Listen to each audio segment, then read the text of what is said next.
Hello. Ito. Wala bro, iwasan mo na yan. Ha? Iwasan Dalian mo mo na yan. Sino ba nagsasalita? siya, si Sai nga. Saan? Hello. Sa taas. Nakikinig lang. Ay, Nakikinig yan eh. dun sa app? Okay. O, sige. Don't worry, kakampi kita.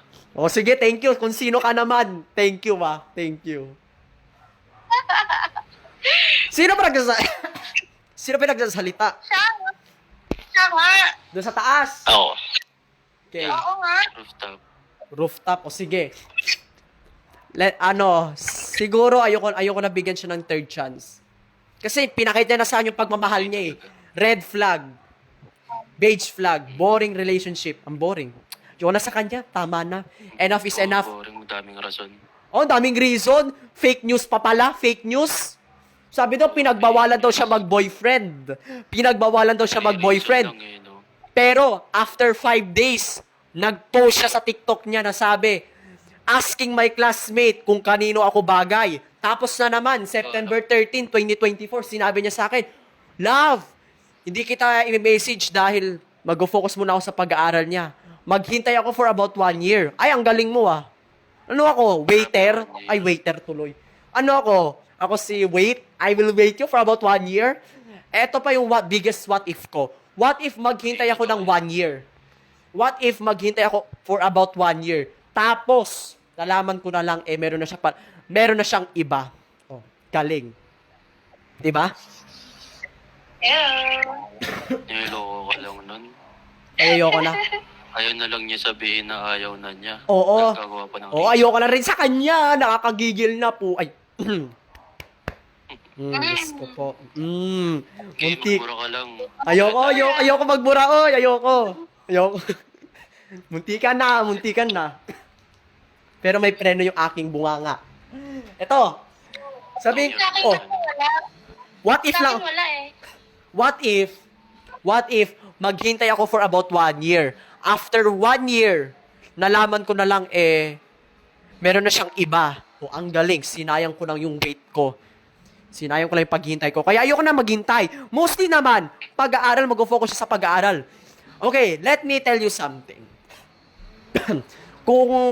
kung kausap ko lang yung girlfriend ko, ex-girlfriend ko, LDR girlfriend ko, LDR or long distance relationship ex-girlfriend ko, kung nakausap ko siya ngayon, sasabihin ko sa kanya, okay, what is the main reason bakit hindi ka makapag-focus sa pag-aaral mo?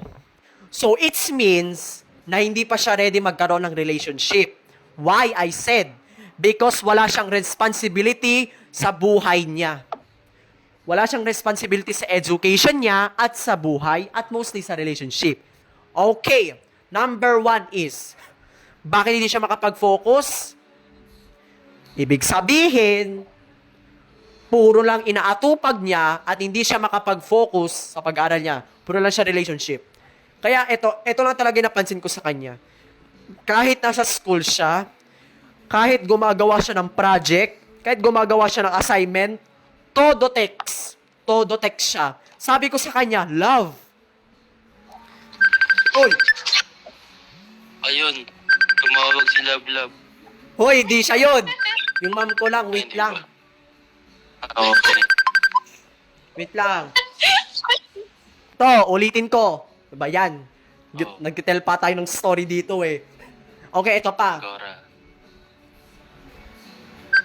Ano ba yan? Ayun, tumawag na naman. Nakukuha. Ah! Sagutin mo muna. O sige, balik. Ano lang ba? Oy, add kita. Go. Tuloy natin yung story. So about sasabihin ko sa inyo is, ayoko na talaga sa kanya. Sabi ko, okay, continue. So, ibig sabihin, kapag meron siyang relationship, hindi siya makapag-focus sa pag-aaral niya. So, ibig sabihin, hindi pa siya ready. Hindi pa siya ready mag-relationship, no? Hindi pa siya ready. Right? Ba't nagjowa pa? Oo nga. Ba't pa nagjowa pa kung hindi siya makapag-focus sa pag-aaral niya, anong tawag doon? Ano bang tawag doon sa relationship na yun? O, tanga. Ay, hoy, ba't ako nagbura? Diyos ko po. Tama. O, Ba't ako nagmura, oy? Bayan. Sabi ko sa kanya, di ang tawag doon. Di ko alam. Huwag yun lang sabihin. Kupal.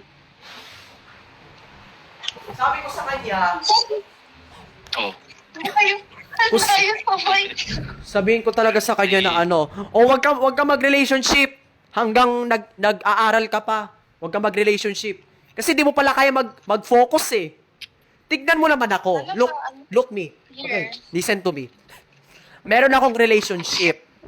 Kaya ko naman ipagsabay relationship and pag-aaral ko. Why? Because I have a responsibility in my life.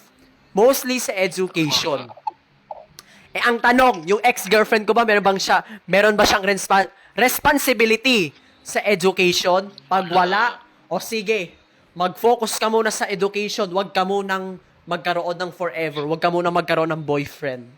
Kasi di mo kaya eh. Di mo kaya mag-focus habang may relationship ka. Yoko. Sabi ko sa kanya, sige, kung gusto mo magkaroon ng jowa, mag-jowa ka. Tapos, masasaktan rin yun.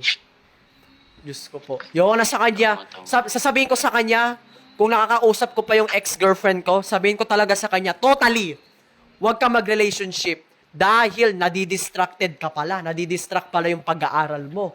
Di huwag ka mag-relationship. Huwag siya mag-relationship kasi nadidistract siya eh. Nadidistract yung kanyang pag-aaral. So, it means, hindi siya responsibility sa kanyang buhay. Wala siyang responsable sa buhay niya, sa education, and relationship.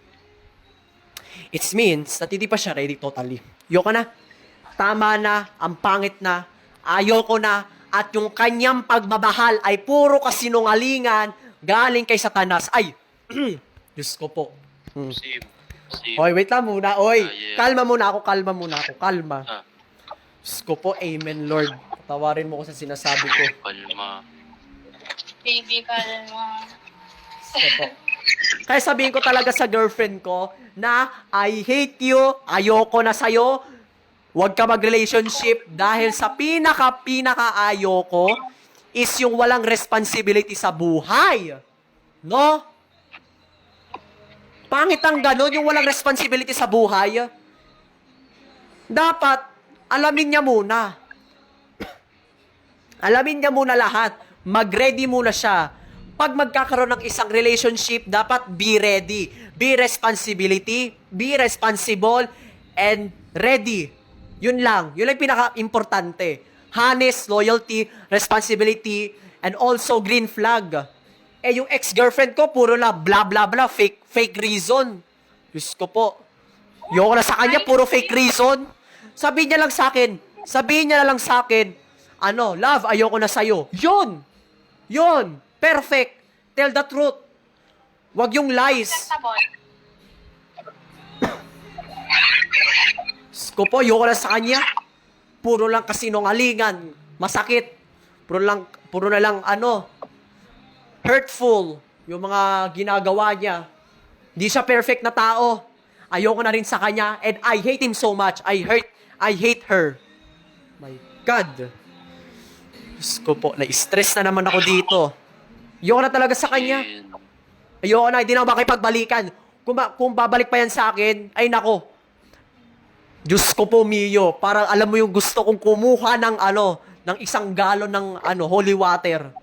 Diyos ko po. Puro ka lang kasinungalingan. Sabihin mo lang yung totoong reason. Yung reason na yon, pagod ka na, ayaw mo na sa akin dahil LDR tayo. Pero for me, mahal na mahal ko pa rin yung ex-girlfriend ko. Oh. Mahal ko pa rin. Kasi meron naman rin siyang pinakita na pagmamahal. Nagbago nga yung buhay ko noon eh. Naging masaya nga ako eh. Like what? Naging masaya ako nung lagi ko siya nakaka-chat.